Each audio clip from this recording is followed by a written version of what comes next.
Hey everybody, welcome back to Asagao Academy. I had a wonderful day with Mai here inside of a pillow fort, but she's got some activities planned for us. Let's see what she has out. She pulled out a tablet and opened an app. We're going to marathon you through Vavatar? Oh, you mean running? Oh, no, exercise isn't for me. I don't know about that. Too late. She pressed play. Uh-oh. As evening faded into night, we'd huddled in the blanket for watching an episode after episode. Oh, it's an episode. Okay, so that kind of marathon. I call that binging, my friend. Happier than I'd be for a long time, I rested my head on my shoulder.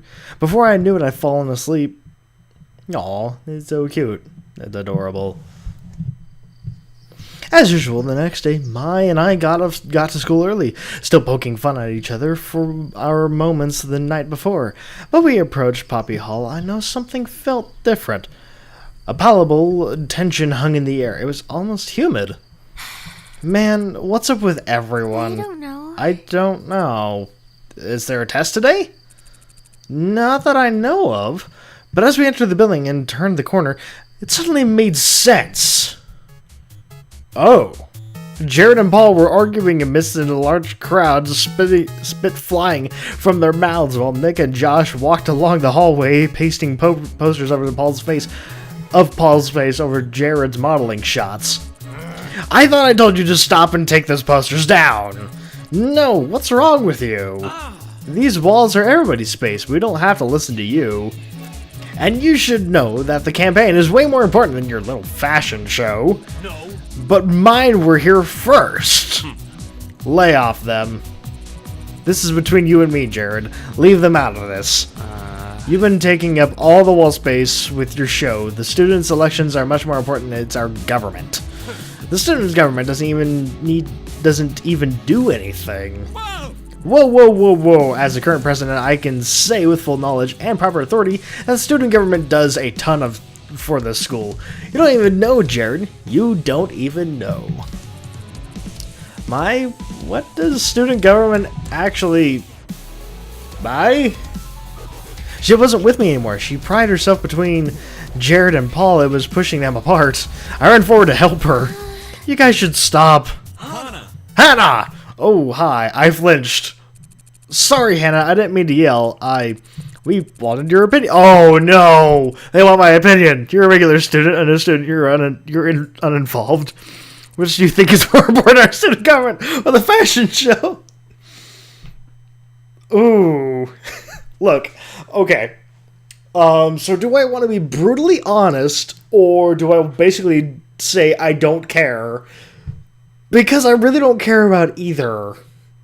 I really don't care about either. I'll tell a story in a bit. I don't want to choose between you. They both let out a heavy sigh. That doesn't help us. It was amazing that they even cared what I thought. Hannah is usually right about these things. You should listen to her. Mai patted me on the back, and I jumped. I forgot she was there. And Jared looked at Mai, raising an eyebrow. Are you sure, Mai? Don't you have your own opinion? Why'd he bother to even asking? Well, if I'm being honest, I care more about the fashion show. I go to elections because I have to, but I go to the show because I want to. Plus, it raises a lot of money for the school. Thank you. He gestured dramatically at Mai, as if her opinion sealed the deal. That's because we made it a fundraiser. Class time! Let's go! Chop! Go away! Blah, blah, blah. The 5-minute bell. Class was about to start. Oh, God. Jared nodded to us and walked away. Paul opened his mouth as if to say something more, but evidently thought better of it. He headed after Jared with Nick and Josh, thanking them for their help. Being a year ahead of us, their classes would be on the next floor. Mai began to follow them, but I gently pulled on her arm. Our classroom was the other way. Jared, if you need any help with the show, I'm here. Her yell echoed through the emptying hallway. Jared, without looking back, raised a hand in acknowledgement. Stop that! You're gonna murder my ears! I'm gonna start bleeding out of my ears and eyeballs. Mai covered her mouth and emitted a skull-piercing squeal. I know! I experienced it firsthand! Wincing, I dragged her into the classroom. Oh gosh, why? After the drama that morning, I wasn't sure what to expect at lunch. I dondled. Dondled? Is that a word? I've never heard that word before. I'm actually gonna look that up right now. Waste time or to be slow? Huh. Move slowly and idly. Okay, so you're just being lazy. Well then. Alright, so I dawdled on my own, making up an excuse about copying notes, hoping whatever tension remained would dissipate while I was gone. When I got to the cafeteria, it seemed my plan succeeded. Hannah! We saved a spot for you! Get over here! Aw, thanks, guys. Mai sat at the Normal Boots Club table looking like she completely belonged. She waved me over to join. I sat down next to her at the edge of the table. Josh was across from me. We made eye contact as I sat down, and so I nodded slightly at him. He nodded back. I felt accepted. That's always nice. Hey, Hannah! How's class? Good, thanks. PPG might have already told you, but we're working together on a project. It's going pretty well. I'm doing the Is that Gerard back there? In a shy movement of not wanting to look Nick in the eye, I glanced at the side and saw Gerard in the back of the cafeteria with someone I didn't know. Everyone turned to look. He's probably just doing some trading. Oh, you mean like cards? Sash waved a hand. So I borrowed a new drawing tablet the other day, hoping I could use it to make plans for my machine. Oh, Satch changed the subject and everyone started talking about that. I however kept my concentration on Gerard, who was holding a small figure, same with the girl he was talking to. Were those what they were trading? Oh, the itty bitty kitty kitty? Oh, those are itty bitty kitties. They're really popular right now. I'm surprised you didn't recognize them. They're kitty figurines of all different shapes and colors. I have a few myself.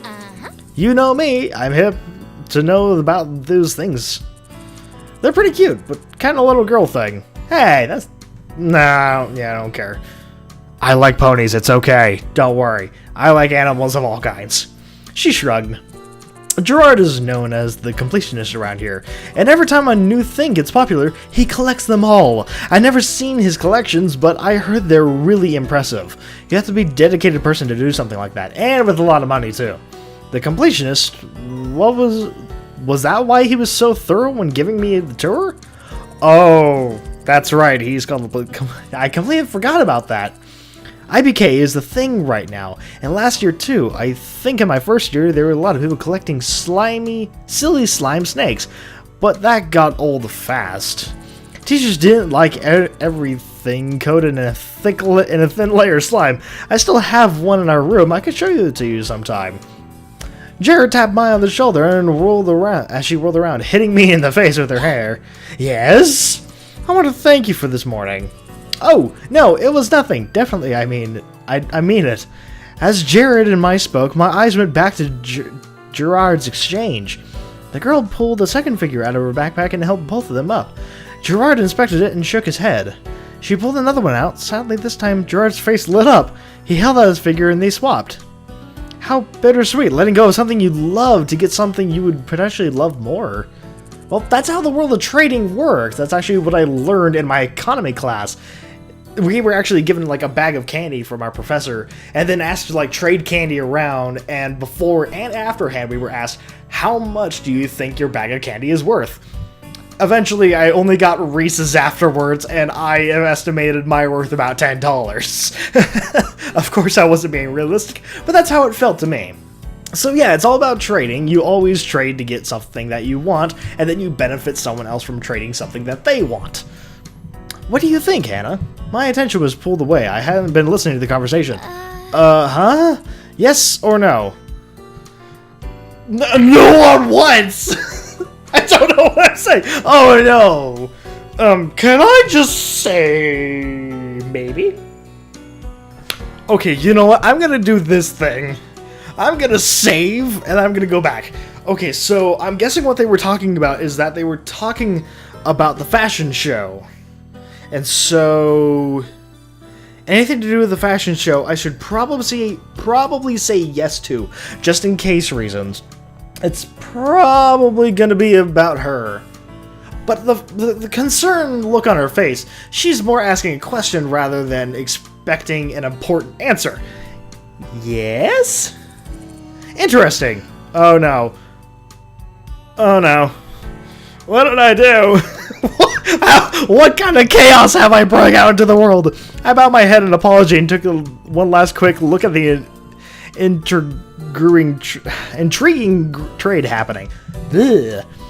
The girl left, and Gerard was now talking to a boy with messy appearance who made exaggerated hand motions. It looked like he just got out of bed. Was there another trade? Alright. So, official announcements, in case you haven't heard. We're having a competition tomorrow. Just a little casual something to get us ready for the tournament. Yeah! Finally, we've been planning this one since last year's. My attention snapped back to the conversation happening in front of me. Was this what PPG was talking about yesterday? Hannah, you're invited if you like to come. Either way, it's fine, but let me know so I can plan. How does it work? It's little things, some light-hearted fun to start off the new year. Light-hearted fun, my butt. John almost broke Sash's nose last year and Gerard twisted his ankle. Sash delicately raised a hand to his nose. No. It was an accident. You forgot the part where you almost passed out from blood loss, Shane. I didn't forget. He looked away. I can never forget. Oh my, what the heck happened? I don't know about this. I'm not very good at video games. Sure you are. Jared, we'll come. Uh-oh. Awesome. I'll plan for you both to be there. Don't worry, Hannah. It's actually fun. You probably won't get hurt. Probably. As much as I was afraid of possibly losing a limb, I really did want to go. I was glad Mai was there to force me into it. Without her, I would be a lonely transfer, probably eating grass by myself this very moment. Yeah, sounds fun. Thanks for inviting us. Of course. It'd be rude to have you sit with us at lunch and then ban you from our tournament.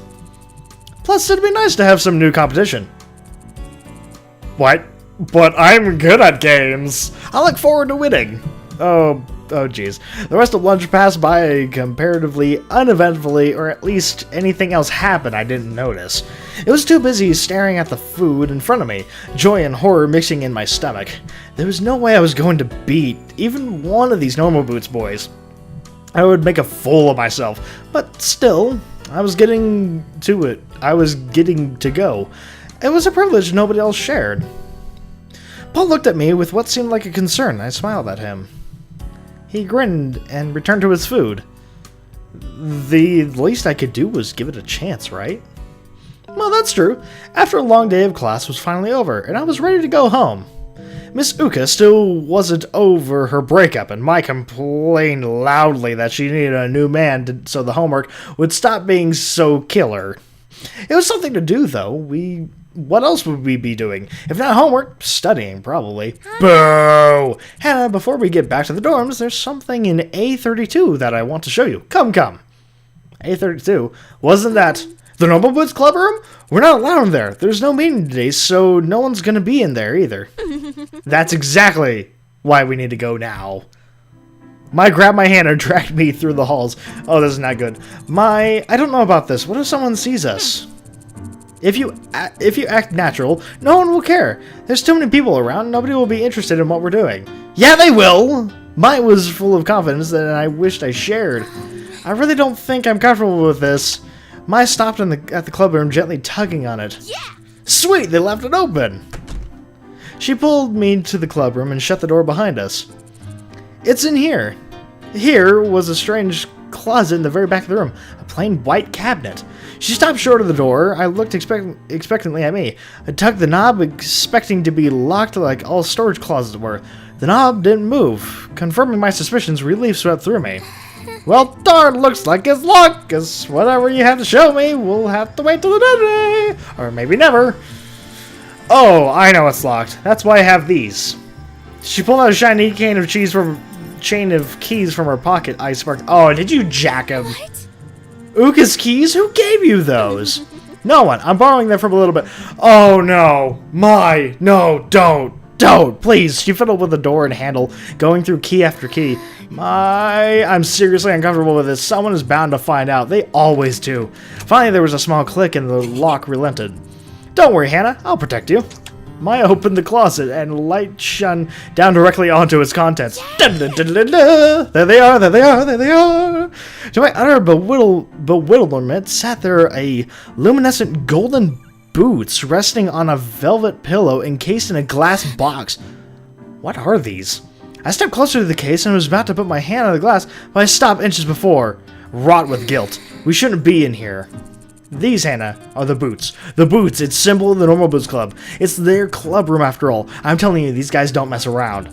It's made of gold? Real gold? It must have cost a fortune. I'd say they're solid gold, only worth 100,000 yen or so. How much is that in American currency? I don't know. But, oh, whoops, my bad. But to really make sure, my fingers wiggled in front of her face, but before I could stop her, she opened the glass and lifted the boots from the velvety pillow they rested on. Oh my, be careful! No, put them back, put them back, put them back. I grabbed the boots from underneath just in case she dropped them. Good thing too, because they were heavy. The gold was cool and hard to the touch. These boots were definitely not wearable and anything but normal.